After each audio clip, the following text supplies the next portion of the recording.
For as long as I could remember, I have always been a huge comic book fan. I guess my first exposure to comics was stumbling upon my uncle's copy of an old Wolverine comic when I was 4. Either that or he left it out for me to read. Who knows?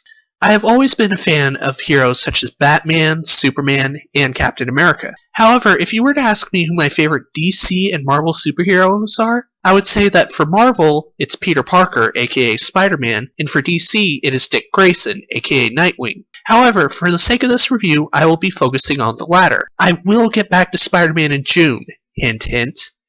Today we will be looking at a film adaptation of the story that brought Grayson out of the Bat's shadow and into the role of Nightwing. Yes, true believers.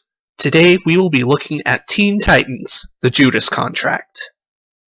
To begin, I suppose I must give a backstory on this particular storyline. The Judas Contract is a 1984 storyline spanning across issues 42 through 44 and concluding in the 1984 annual of Tales of the Teen Titans. The storyline had 3 elements that brought significant changes and revelations to the DC Universe. The first was transitioning Dick Grayson from Robin to Nightwing, since Batman had a new Robin at the time and Grayson felt it was time to stand on his own as a superhero. The second was to give us backstory to the series' main antagonist, Slade Wilson, aka Deathstroke the Terminator. Finally, the story served to show the vulnerability inside the Titans. Wally West, aka Kid Flash, leaves the team to go to college, and within that group is a traitor.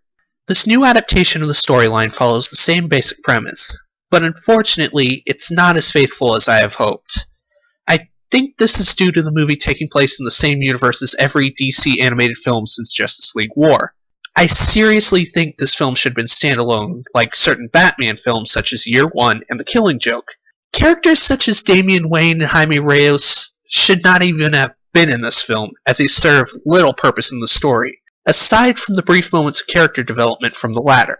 The team should have been more or less the same one from the original comic. Robin/Nightwing, Starfire, Raven, Wonder Girl, Beast Boy, and Cyborg, in addition to the new member, Tara. In this version, we got Nightwing, Starfire, Raven, Beast Boy, the Damian Wayne interpretation of Robin. Seriously, where are Tim Drake and Jason Todd in this universe? Tara and Blue Beetle, plus the surprise appearance of a new Titan.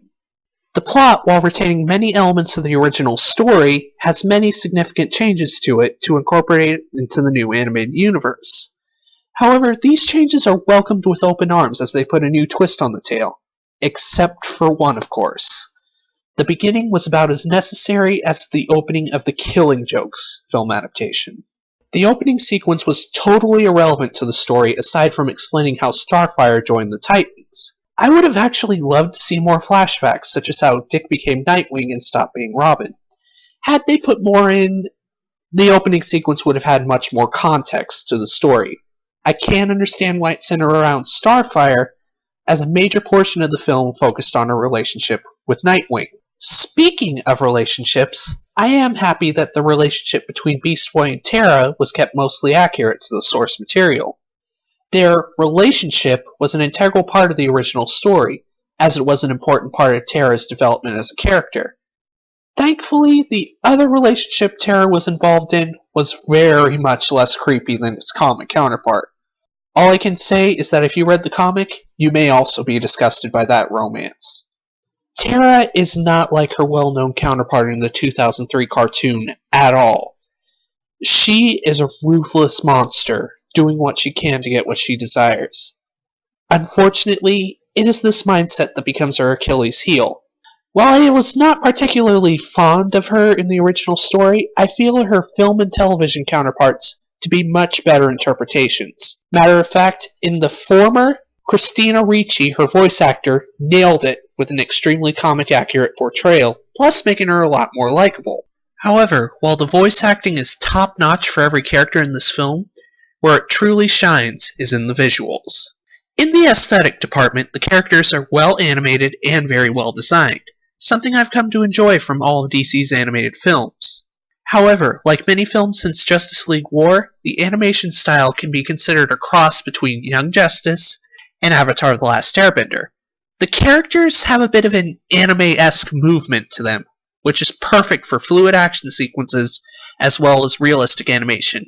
I truly applaud the talent in this project and commend them for a spectacular end result.